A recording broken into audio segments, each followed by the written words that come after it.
GTN media network નવા રંગરૂપ સાથે। નમસ્કાર, આપ જોઈ રહ્યા છો GTN ન્યૂઝ। મહીસાગર જિલ્લાના લુણાવાડા ખાતે સડક સલામતી માટે સંયુક્ત આરટીઓ અને જિલ્લા પોલીસ દ્વારા રેલીનું આયોજન કરવામાં આવ્યું હતું। સડક સલામતી અને લોકોમાં દુર્ઘટનાને કઈ રીતે ટાળી શકાય તે હેતુસર મહીસાગર આરટીઓ અને જિલ્લા પોલીસ વડાની આગેવાની હેઠળ જિલ્લાના પોલીસ હેડક્વાર્ટરથી જિલ્લા પોલીસ વડાએ લીલી ઝંડી આપી રેલીને ખુલ્લી મૂકી તો પોલીસ હેડક્વાર્ટરથી 4 કોશિયા એસટી સ્ટેન્ડથી કોટેજ ચોકડી સુધીનું આયોજન કરવામાં આવ્યું। પોલીસની સરાહનીય કામગીરીને લીધે 2021 અને 2022માં એક્સિડન્ટના કેસોમાં ઘટાડો થયો છે। આ વર્ષમાં પણ સૌથી ઓછા એક્સિડન્ટ થાય તે હેતુસર સડક સુરક્ષા રેલીનું આયોજન કરવામાં આવ્યું। માર્ગ સલામતી મંથ નિમિત્તે આજરોજ લુણાવાડા મહીસાગર જિલ્લા ખાતે રાષ્ટ્રીય માર્ગ સલામતી રેલીનું એક આયોજન કરવામાં આવ્યું છે, જે દરમિયાન વાહન ચલાવતી વખતે 2 વ્હીલર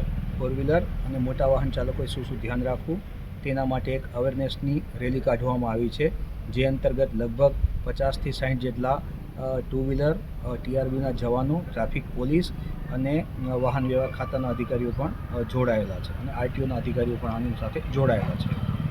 આનો મુખ્ય હેતુ ટ્રાફિકના રૂલ્સ અને રેગ્યુલેશનનું અવેરનેસ કરી અને અકસ્માતો બનતા અટકાવી શકાય। અત્રે ઉલ્લેખનીય છે કે મહીસાગર જિલ્લામાં વર્ષ 2023માં વર્ષ 22ની સરખામણીમાં 32 એટલે કે 32 જેટલા ફેટલ અકસ્માતો ઓછા બન્યા છે।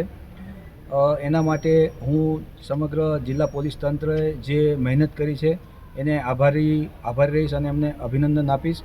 અને આ વર્ષે અમારો પ્રયત્ન વિવિધ અકસ્માતો, ફેટલ અકસ્માતો અને ગંભીર પ્રકારના અકસ્માતોનું એનાલિસિસ કરી અને આ મૃત્યુઆંક 32થી પણ કઈ રીતના નીચે કરી શકાય એના માટેના પ્રયત્નો રહેશે।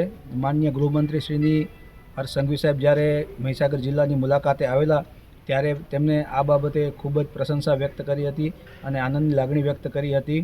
અને આ જે અમારું અભિયાન છે કે માર્ગ અકસ્માતમાં માનવ મૃત્યુ શક્ય એટલા ઓછા થાય તે બાબતની અમારું જે એક મિશન ચાલી રહ્યું છે એને ખૂબ જ અમને સરાહના આપી હતી। Thank you.